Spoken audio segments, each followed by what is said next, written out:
हाँ तो लाडले आजा एक नई टर्म बताता हूँ। इनफाइनाइट, नॉट डिफाइन और डज नॉट एग्जिस्ट।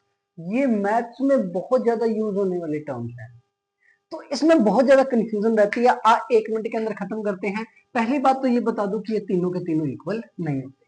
ठीक है, अब बात करते हैं इनफाइनाइट का मतलब क्या है। इनफाइनाइट का मतलब बहुत बड़ी चीज, तो मतलब ऐसी चीज जिसको मैं तुम्हें बता पा रहा हूँ, समझा पा रहा हूँ, लेकिन हम वहां तक अप्रोच नहीं कर पा रहे, दैट इज इनफाइनाइट। मस्त सा एग्जाम्पल देख लो। काउंटिंग, मैं कह रहा हूँ 1 2 3 4, ये चलती जाएगी चलती जाएगी चलती जाएगी चलती जाएगी चलती जाएगी चलती जाएगी, खत्म। खत्म ही नहीं होगी। होगी कि नहीं होगी, तुमको भी नहीं। मतलब मैंने समझा तो दिया, लेकिन क्या तुम अप्रोच कर पा रहे हो वहां तक? जी नहीं। तो दैट इज इनफाइनाइट। एक और मस्त सा रियल लाइफ एग्जांपल, होरिजन। जानते हो क्या होता है? मतलब जो समुंदर होता है, समुंदर और स्काई, ध्यान से देखना, समुद्र और आसमान के बीच में आपको एक लाइन दिखेगी। मैं नीचे भी फोटो डाल दूंगा, एक चेक कर लेना। उस लाइन पे आपको ये लगेगा, यानी क्षितिज या होरिजन, कि आसमान और समुंदर एक दूसरे से मिल रहे हैं।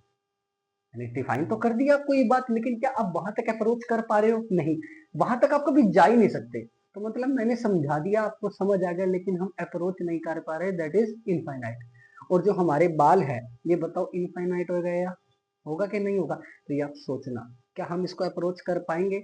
अगर अप्रोच कर लिया तो इनफाइनाइट नहीं है, नहीं अप्रोच किया तो इनफाइनाइट है। फिर बात करते हैं does not exist. Does not exist क्या है? डज नॉट एग्जिस्ट होता है बेटा, एक 11th क्लास के अंदर एक चैप्टर आता है लिमिट नाम का। उसके अंदर होता है कि लिमिट मतलब कोई x टेंड्स टू 0 है, यानी किसी वैल्यू पर उस फंक्शन की वैल्यू डिफाइन नहीं हो सकती। आप मोटा मोटा ये समझ लो, किसी क्वेश्चन की एक से ज्यादा वैल्यू आ रही है, दैट मींस वो डज नॉट एग्जिस्ट है।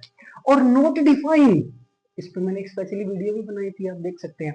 सपोज करो मैंने 5/0 लिखा, मतलब 5 चीजों को 0 लोगों में बांटना, क्या बांट सकते हैं? जी नहीं। तो ये नॉट डिफाइन है। आई होप समझ आ गया होगा। Thank you.